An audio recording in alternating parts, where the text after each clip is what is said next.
Sa detalye ng ating mga balita, walang magiging epekto sa bansa ang low pressure area na nasa loob ng Philippine Area of Responsibility. Maliit ang tsansa nito na maging bagyo. Ulitong namataan ang Pag-asa sa layong 980 kilometers, 780 kilometros silangan ng Southern Mindanao. Ayon sa Pag-asa, ang easterlies ang magpapaulan sa Luzon at Visayas.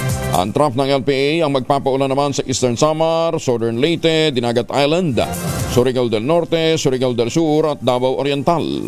Asahan naman ang maulap na papawirin na may mga pulupulong pagulan sa Metro Manila, nalalabing bahagi ng Luzon at Visayas. Epekto naman ito ng easterlies.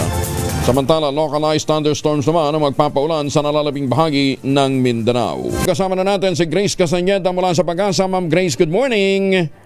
Good morning din po, Sir Angel, at sa ating mga taga-subaybay. Kaninang alas 3, yung low pressure area na minomonitor natin ay huling namataan sa line 540 kilometers silangan ng Hinatuan, Surigao del Sur. Within 24 hours, mababa pa po yung chance nito na maging bagyo, ngunit yung trough or extension nito magdudulot po ng mga pag-ulan sa Eastern Visayas, Caraga at Davao Oriental. And na-expect po natin, pagsapit pa ng hapon onwards, mas magiging malawak pa po yung areas na makakaranas po ng mga pag-ulan.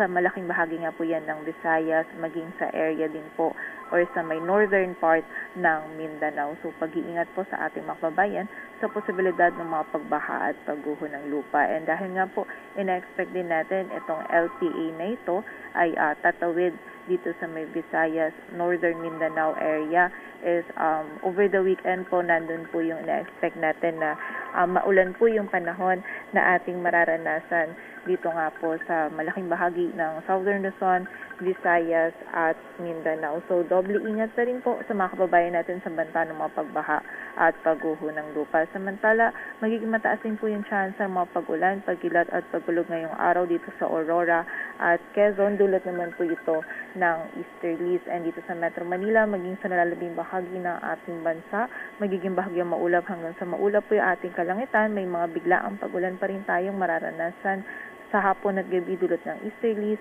at ng mga localized thunderstorms. At yan po muna ang latest dito sa Weather Forecasting Center ng Pag-asa. Grace Castañeda, magandang umaga po. Ma'am Grace, ano magiging pangalan nitong LPA pagka naging bagyo? Kapag naging isang ganap na bagyo po itong LPA natin, ang sunod po na pangalan natin ay Mirasol. Mirasol. Yes po. Pasok pa siya for September, no? Yes, tama po, Sir Oo. Angel. Sige. Thank you, Ma'am Grace. Magandang umaga. Maraming salamat po. Mag-ingat tayong lahat. Si Grace Castañeda mula po naman sa Pag-asa. Maganda